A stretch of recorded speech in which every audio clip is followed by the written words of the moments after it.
kabadde keetala olunaku olwaleero nga bannabyabufuzi abeegwanyiza obukulembeze ku mutendera gwa paalamenti ne gavumenti ez'ebitundu batandika kaweefube w'okutalaga ebitundu eby'enjawulo okumatiza abantu okubalonda mu kalulu akajja.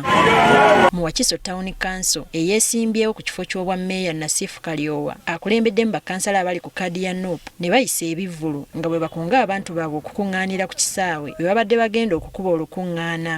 Bano oluvannyuma beegattiddwako eyeegwanyiza ekifo eky'omubaka omukyalo wa Wakiso Betty Ethel Naloyima.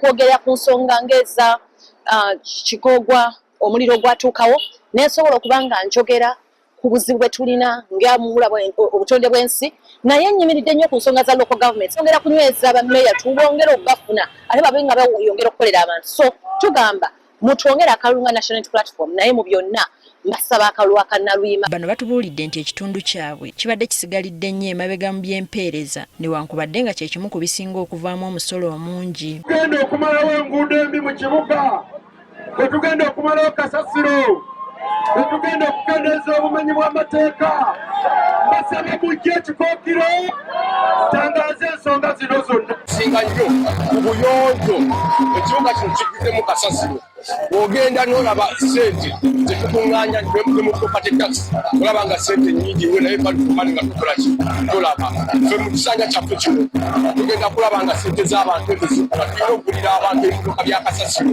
Bano basabye abalonzi okulonda abantu ab'endowooza emu basobole okutuusibwako obuweereza obwa nnamaddala. Basaavisi delivery egaanye oyinza kuŋŋamba nti nno bonna Wakiso alondedde omuntu emyaka 15 naye ng'akyayita mu mpompokoma z'ebinnya bwe budde tutunuulire tulonde meeya Kalyowa Nasifu Dawuda ne bakansala be tusobole okutambulira awamu. Otunuulira census nga bwe yali abavubuka bangi nnyo population nnene nnyo era ebituluma bingi nnyo naye kyamazima eddoboozi lyaffe oba ebituluma bibayo tebituuka eri abavunaanyizibwa. Ate Nansana abeegwanyiza ebifo eby'enjawulo nga bakulembeddwamu John Bosco Sserunkuuma bakubye olukuŋŋaana olwawamu okulaba nga bamatiza abantu okubalonda mu kalulu akajja.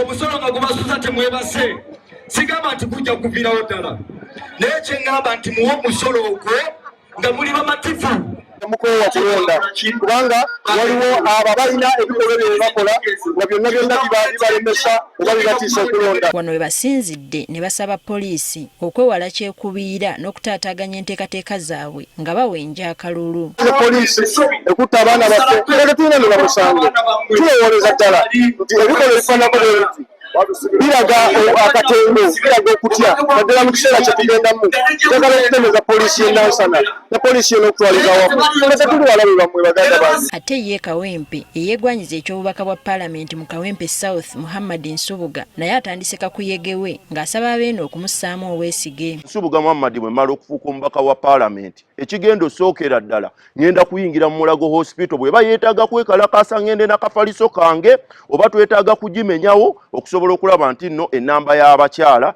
tugikendeeza kubanga abo abaana be bazaala be babaka ba paalamenti abajja oba be bakulembeze b'eggwanga abajja be bajja okutereeza eggwanga lyaffe. Ono naye atandikidde Makerere nadda e Bwayiise olwo n'akomekkereza ne Wandegeya. Teddy Nakaliga agaffe eyo ku Spark TV.